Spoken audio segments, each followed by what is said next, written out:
This next song requires a boot.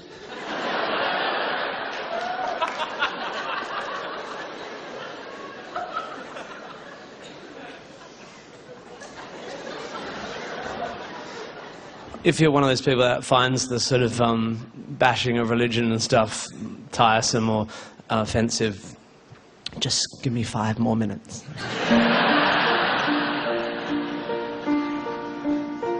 Life is like an ocean voyage, and our bodies are the ships. And without a moral compass, we would all be cast adrift.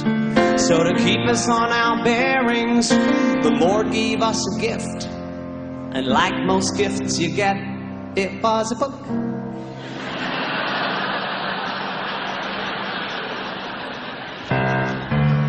I only read one book, but it's a good book, don't you know?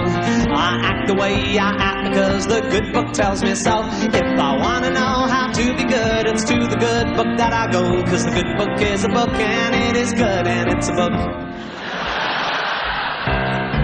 I know the good book's good because the good book says it's good. I know the good book knows it's good because a really good book would. You wouldn't cook without a cookbook, and I think it's understood. You can't be good without a good book because it's good and it's a book, and it is good for cooking. I tried to read some other books, but I soon gave up on that. The paragraphs ain't numbered and they complicate the facts. I can't read Harry Potter cause they're worshipping false gods and that. And Dumbledore's a poofter, and that's bad cause it's not good.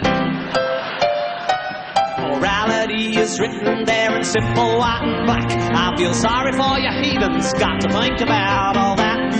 Good is good and evil's bad, and goats are good and pigs are crap. You'll find which one is which in the good book, cause it's good and it's a book and it's a book. Yeah, I had a cat, she gave birth to a litter.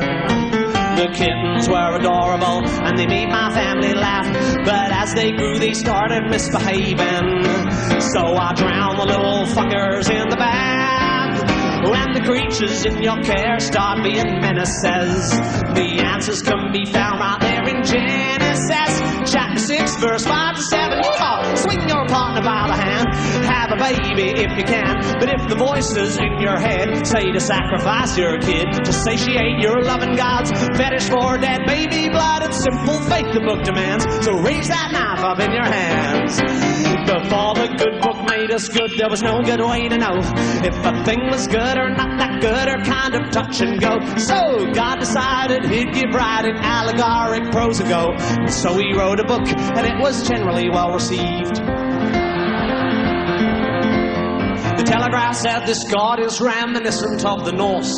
The Times said kind of turgid, but I liked a bit with horses. The Mail said lots of massacres, a violent tour de force. If you only read one book this year, then this one is a book, and it is good, and it's a book. Yeehaw! Swing your daughter by the hand, but if she gets raped by a man and refuses then to marry him, stone her to death.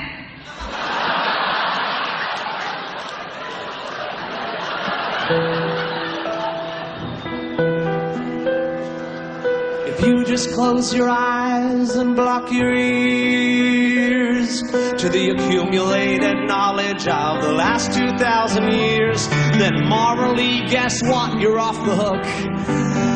And thank Christ you only have to read one book. Just because the book's contents were written generations hence by hairy desert-dwelling gents squatting in their dusty tents. Just because what heaven said was said before they'd leavened bread. Just as Jesus couldn't read doesn't mean that we should need manipulating human genes to alleviate pain or fight disease. When deciding whether it's wrong or right to help the dying let go of life, or to stop a pregnancy when it's just a tiny blastocyst, there's no reason why we should take a look at any other book but the good book, cause it's good and it's a book, and it's a book, and it's quite good. Whoa! Whoa. That's fine.